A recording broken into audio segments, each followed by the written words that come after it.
ఇటీవల Paris Olympics ముగిసిన సంగతి తెలిసిందే. ఈ విశ్వ క్రీడల్లో భారత్కు కొన్ని తీపి జ్ఞాపకాలు, మరికొన్ని చేదు జ్ఞాపకాలు మిగిలిన సంగతి తెలిసిందే.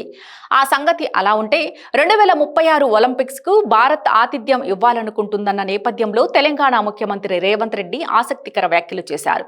హైదరాబాద్ రన్నర్స్ సొసైటీ ఆధ్వర్యంలో నిర్వహించిన ఎంఐడిసి హైదరాబాద్ మారథాన్ ముగింపు కార్యక్రమానికి ముఖ్యమంత్రి ముఖ్య అతిథిగా హాజరయ్యారు.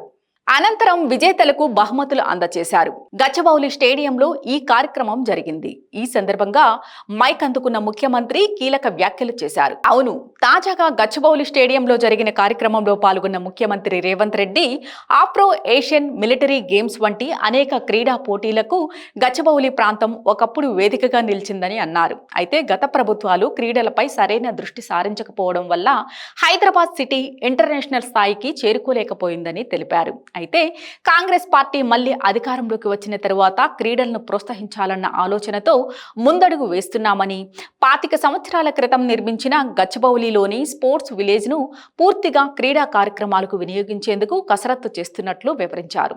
ఈ నేపథ్యంలోనే ఒలింపిక్స్ ప్రస్తావన తెచ్చారు రేవంత్.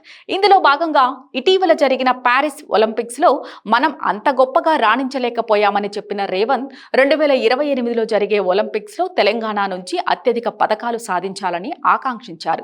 దీనికోసం యంగ్ ఇండియా స్పోర్ట్స్ యూనివర్సిటీని వచ్చే అకాడమిక్ ఇయర్ నుంచి ప్రారంభించేందుకు చర్యలు తీసుకుంటున్నామన్నారు.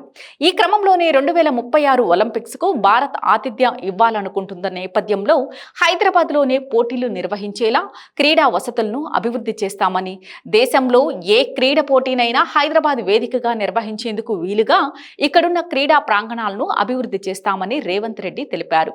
దీంతో ఈ విషయం చర్చనీయాంశంగా అవుతోంది.